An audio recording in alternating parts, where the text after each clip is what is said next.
Well, good afternoon, brothers and sisters. I want to welcome you all to Readings with Regina, and I definitely want to give a special shout out to all of my glorious subscribers. Thank you so much. Well, this is April the 24th, 2025, and it is also Mumia Abu Jamal's birthday. Today, he turned 71.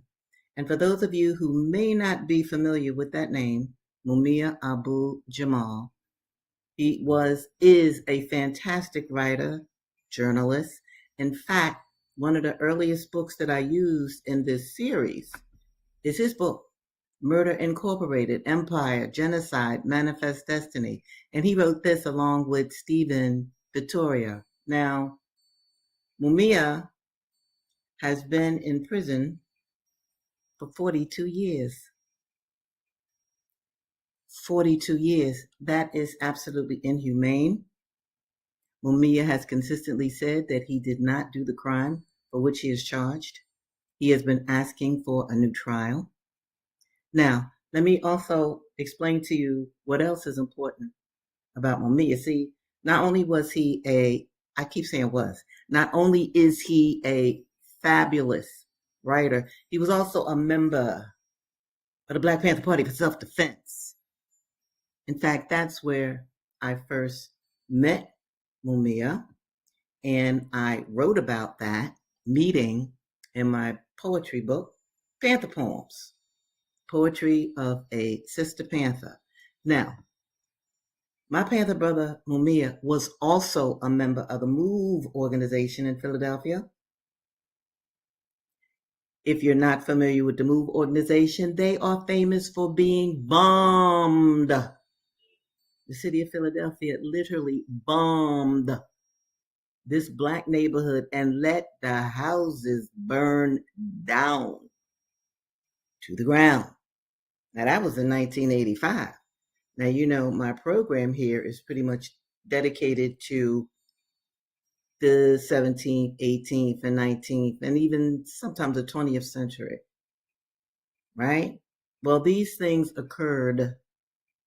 The bombing of MOVE occurred in 1985, and oh my Lord, children and adults were killed in the fire. So it is important that you know about Brother Mumia Abu Jamal. This is his birthday. He's been in prison for 42 years. As I mentioned, he turned 71 today. And so I really want all of you to go to the Jericho movement, Jericho. Find out about our political prisoners, okay? It's Mumia, it's Imam Jamil Alameen, formerly known as H. Rap Brown.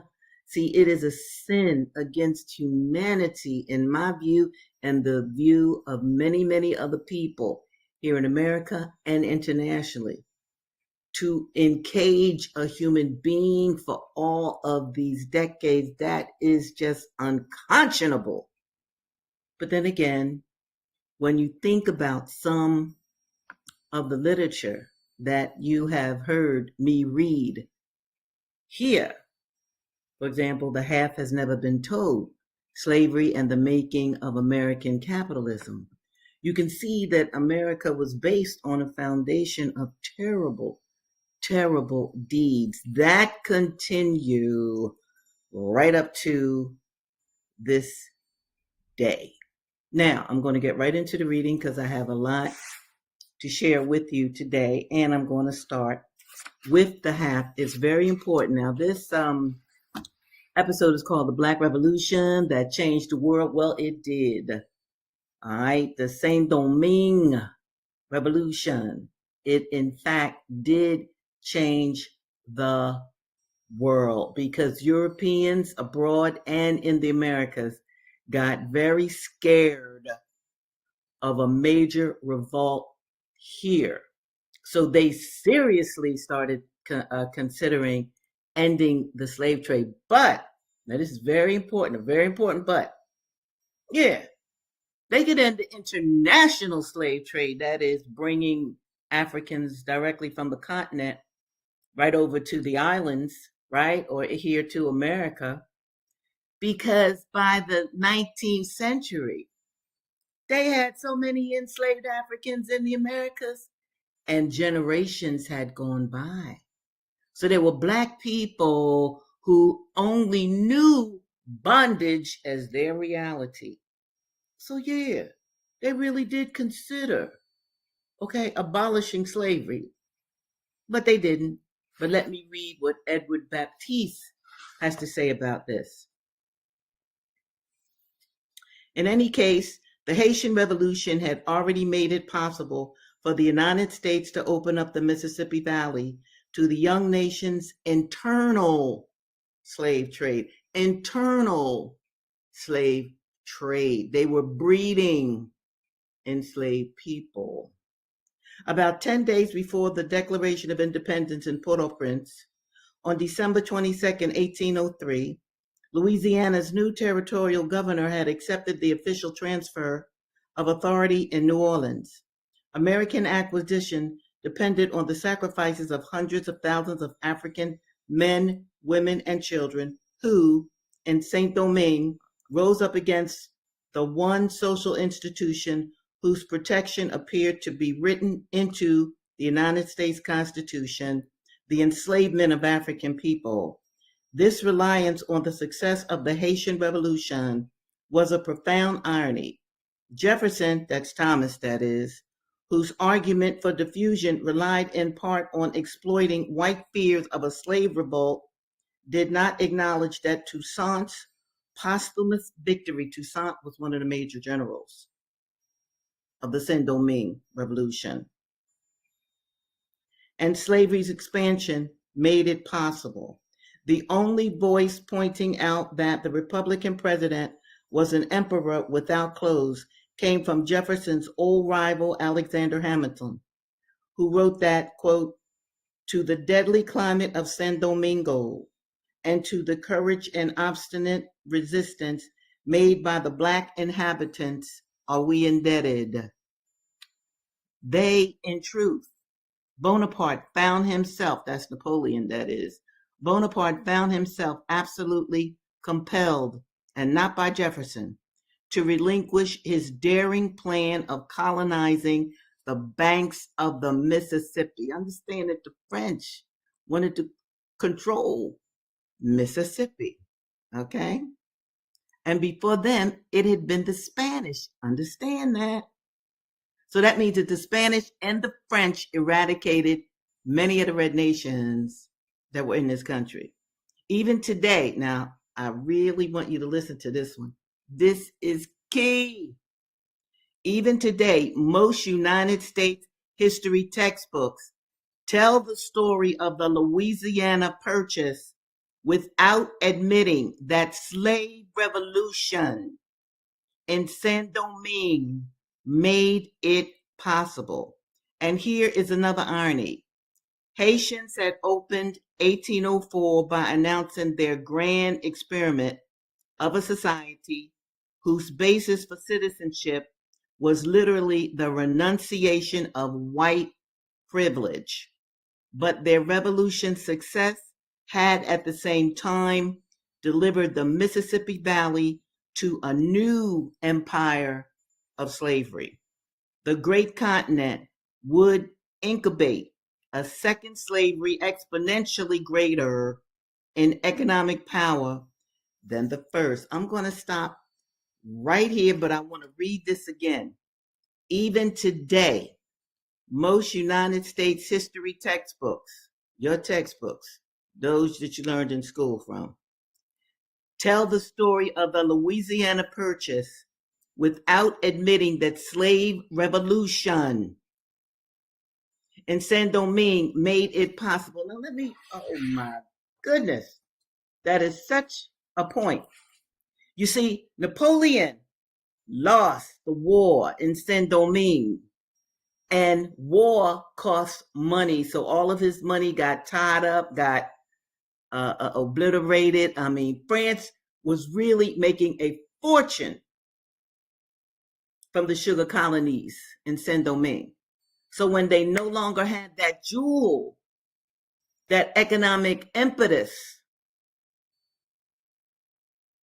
They looked at what they had. The French owned Mississippi, the Delta, Louisiana. America wanted it. So, to raise finances, Napoleon sold Louisiana to the white Americans. What does that mean? A good chunk of American history erases black people. Now, check this out. What I did before coming on today, I just looked up on my search engine, on my computer, what the AI generated information says about the Louisiana Purchase. Now, check this out. The Louisiana Purchase was the acquisition of 828,000 acres, square miles of territory from France by the United States in 1803 for $15 million. This purchase, which roughly doubled the size of the United States, included land west of the Mississippi River and most of its drainage. The purchase was driven by a desire to control the Mississippi River and a part of New Orleans, which were vital to American trade. Nothing about the African Revolution. Nothing. And this is today. This is today, my people. Look it up yourself. Look up the Louisiana Purchase. And let me show you this book too. Presidential. It's by Margaret Kimberly. She's one of the main editors of the Black Agenda Report. What she does in this book is report on all of the presidents that owned enslaved people. Very good book. Okay? So, as you can see, that was an example. I didn't say it. Edward Baptiste said it.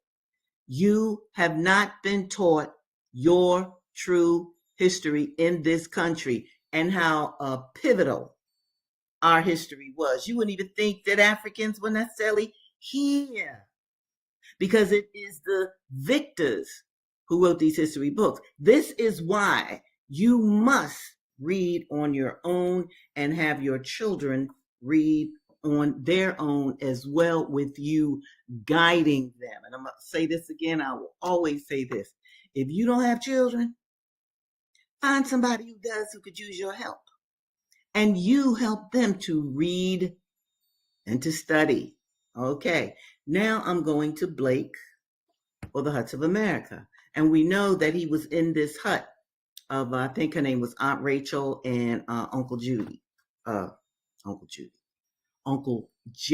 Okay, so this is from Blake.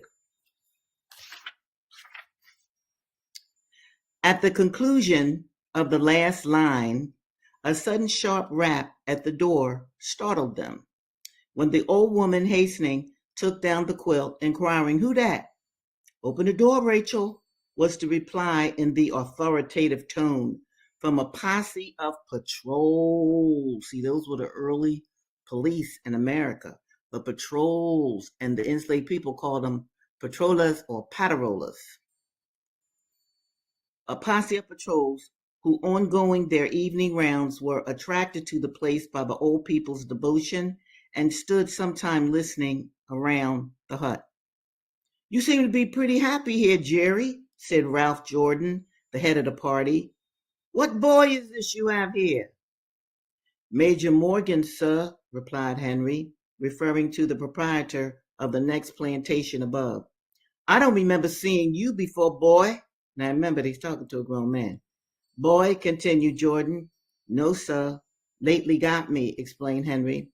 Aye. "Boy's a preacher, I suppose?" "No, sir. No. Mass Ralph, the brother, he's no preacher, but he is religious. You know, I have a problem with reading this dialect. And come to give us little comfort, and bless God, I feels it now, that I does. Blessed be to God," said the old woman. "Well, Rachel, that's all right enough. But my boy, it's high time that you were getting towards home. You've not yet learned our rules here? Where you from?" "Louisiana, sir." Notice how Louisiana comes up again. Now, this is a whole nother different book. It's a novel. I just read you the history book by Edward Baptiste. Louisiana was mentioned again. Louisiana was very important to the bondage of black people. Yes, that explains it. Louisiana Negroes are permitted to go out at a much later hour than our Negroes. Mass Ralph, I hope ya let the brother eat a mouthful with us before he go. Oh, yes, Rachel. Give the boy something to eat before he goes. I suppose the laborer is worth of his hire, looking with a smile at his comrades. Yes, indeed, sir, that he is, replied the old woman with emphasis. Rachel, I smell something good. What have you here? Spare rib? Acquired Ralph Jordan, walking to the table and lifting up a clean check apron, which the old woman had hurriedly thrown over it to screen the homely food from the view of the gentlemen patrols. Good. Spare ribs and ash cake? I told you all about ash cake. Gentlemen, what's better? Rachel, give us some seats right here, continued Ralph. Hurrying about, the old woman made out to seat the uninvited guests with a half-barrel tub, an old spit-bottom chair, and a short slab bench, which accommodated two. By gum, this is fine, said Ralph Jordan, smacking his mouth and tearing at a rib. Gentlemen, help yourselves to some spirits. Setting on the table a large flask of Jamaican rum, just taken from his lips. Nothing better, replied Tom Hammond. Give me at any time the cooking of the Negro quarters before your great house dinners. So say I, sanctioned Zach Height, chomping like a hungry man. The Negroes live a great deal better than we do. Oh, much better so, much better, replied Ralph. See, these are probably poor whites. Rachel, don't you, not Jerry, ever take any spirits? No. Rachel, don't you nor Jerry ever take any spirits? Oh, no, Mass Ralph. Oh, no. Maybe your friend there would like a little. I don't drink, said Henry. Rising from the homely meal at the humble board of Aunt Rachel and Uncle Jerry, they emptied their pockets of crackers, cold biscuits, and cheese, giving the old man a plug of honey-cured tobacco to be divided between himself and his wife in lieu of what they had without invitation, taken the liberty of eating. The patrollers this evening were composed of the better class of persons, principally businessmen,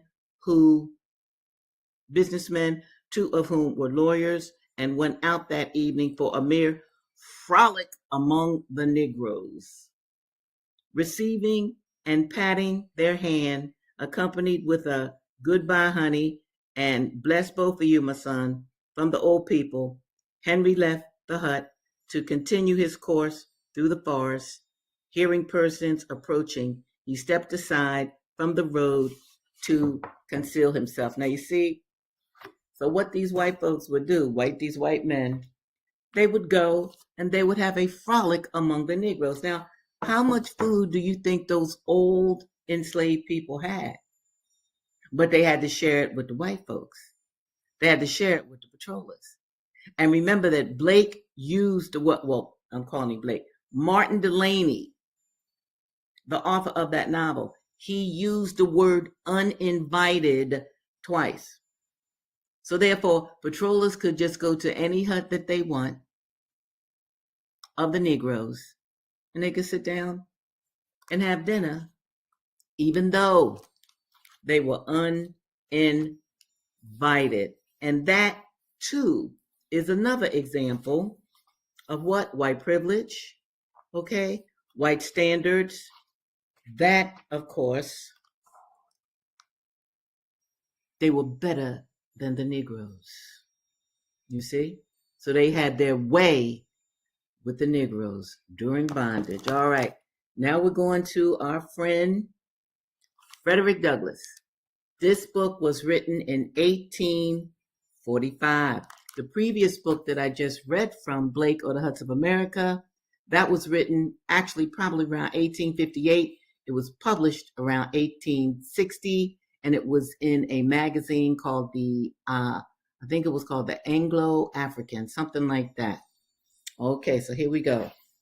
Now, Frederick Douglass, remember his family had just been broken up. They were just sold to new owners that were strangers.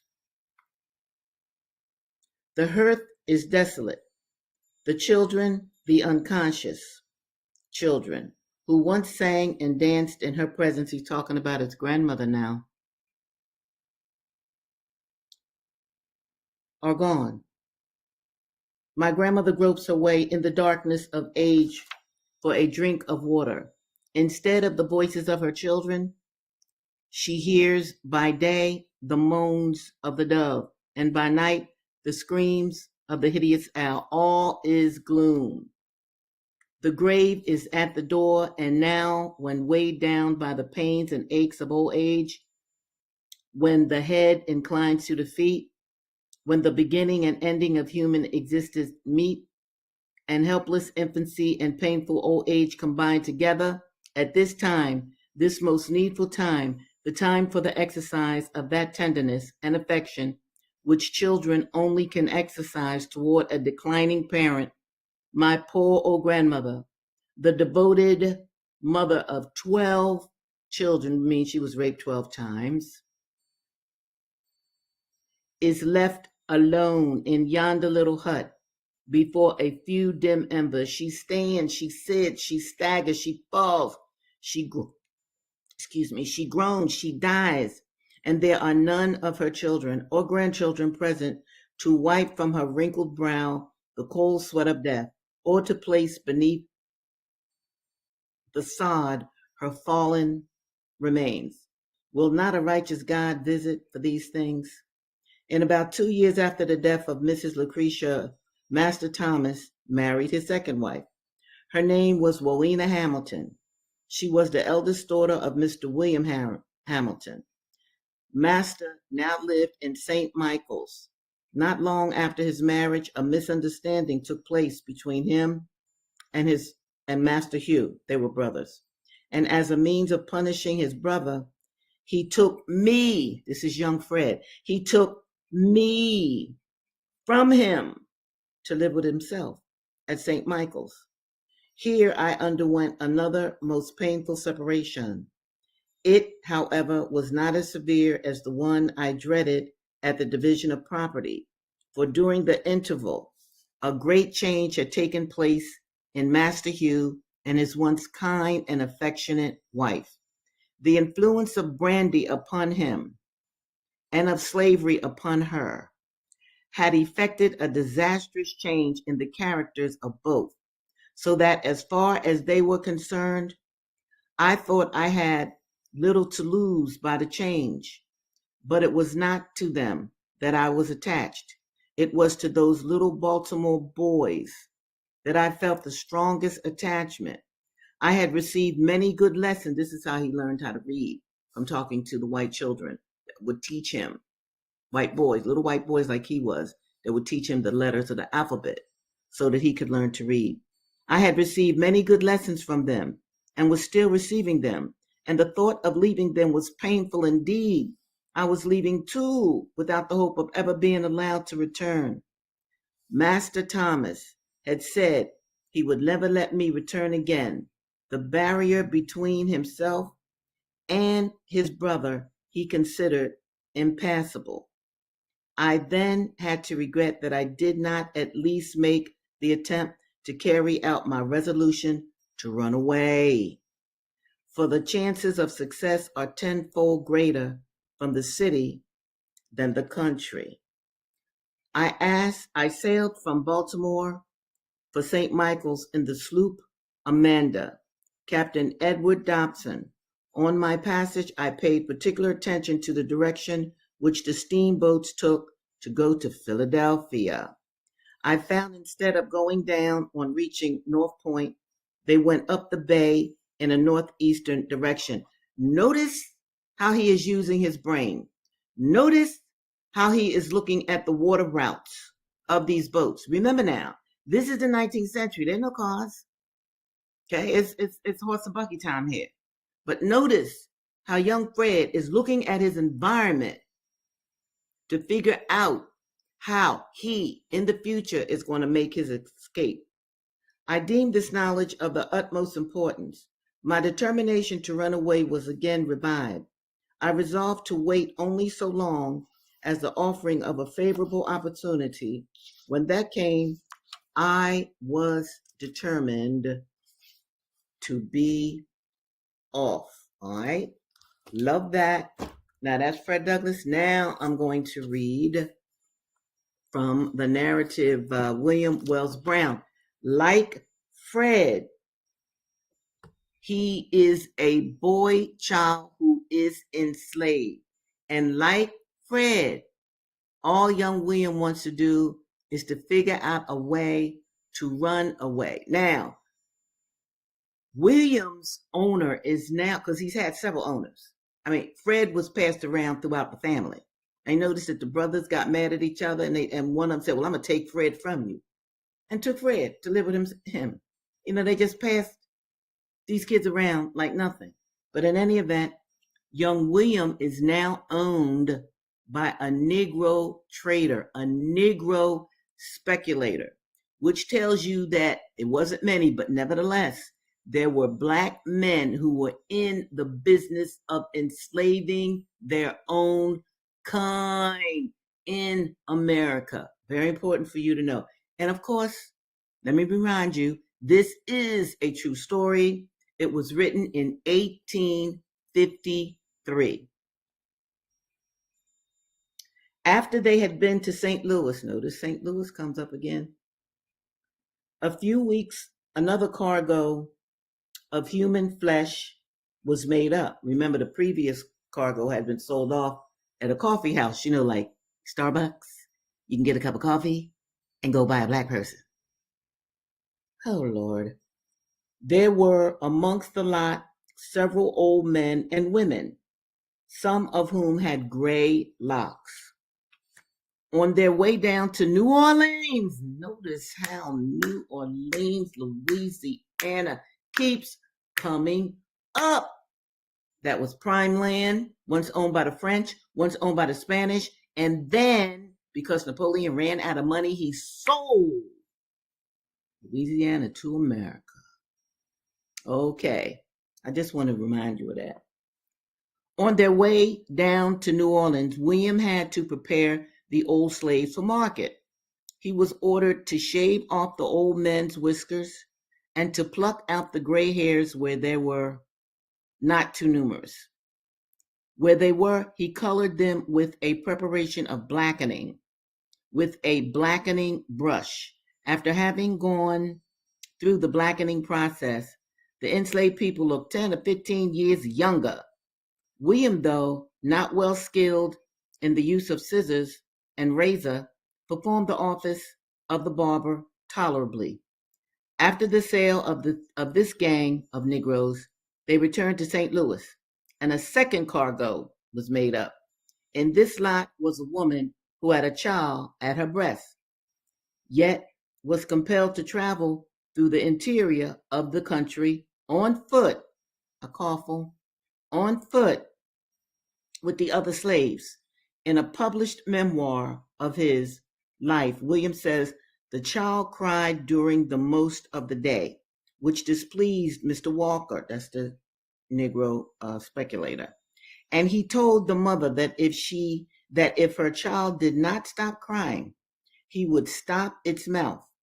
After a long and weary journey under a burning sun, we put up for the night at a country inn. See, all of the business, maybe I shouldn't say all, but many of the businesses in America had space for the enslaved people to either be housed or to be marketed to the buyers. All right, so they were in a country inn.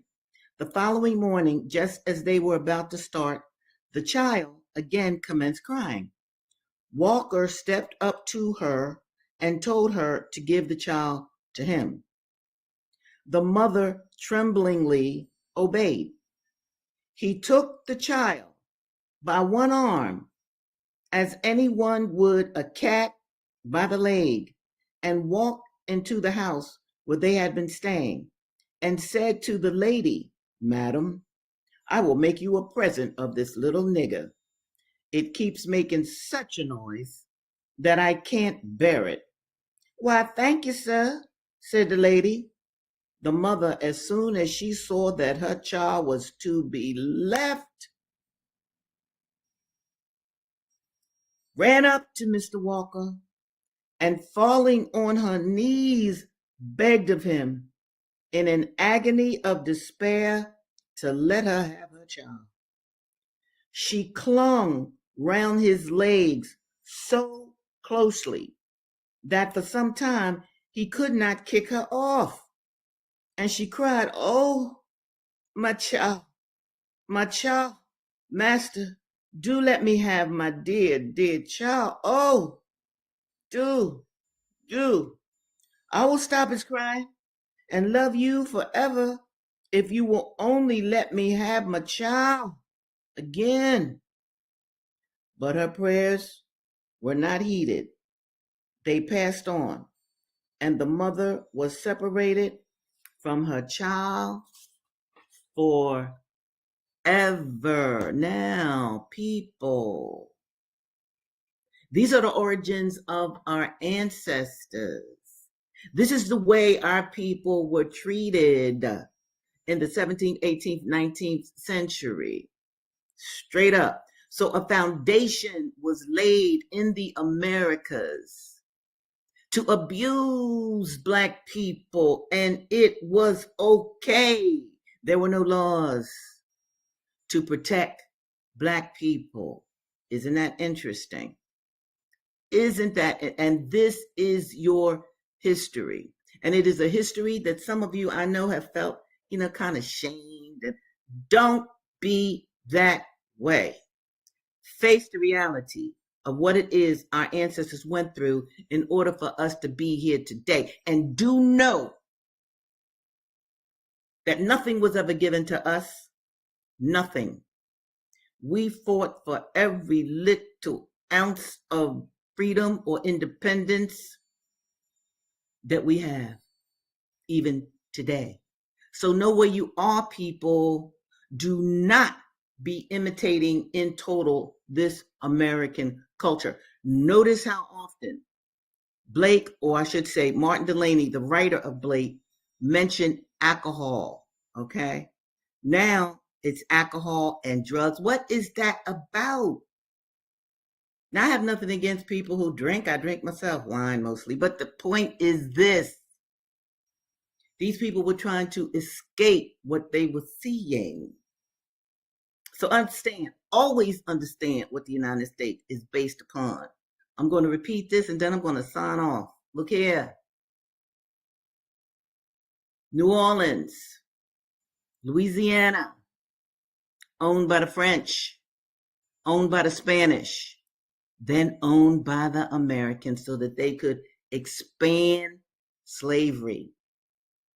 They wanted to be by the Mississippi where they could take in enslaved people and other cargo, because that's what Black people were considered. Cargo, commodity, and slaves for life. Well, my brothers and sisters, as always, it's been so good, so very good to be with you. Let me see what this is right here. Oh, there's my James. Hi, James. Yes, yes, yes. So it's always so good to be with you. And I'm going to be back, of course, next Tuesday with a brand new episode. All right. And I'm going to look for you then. And before I sign off again, please share my videos. I made them for all of my people. This is why I am here. I want you to know that history. And I don't want you to just know it individually. I want you to be a leader among your friends, a leader within your family, and look at these videos with other people who are close to you. Spread, spread, spread the word. All right, brothers and sisters. You know how I feel about you. You know that I pray for you every day and every night because I love my people. And that revolutionary love came from the Black Panther Party for Self-Defense. And do light a candle for the good brother Mumia Abu Jamal, who is suffering in jail right now. And do go to the Jericho movement, Jericho. Look it up and get to know your political prisoners. All right. You take good care, and I'll see you next week.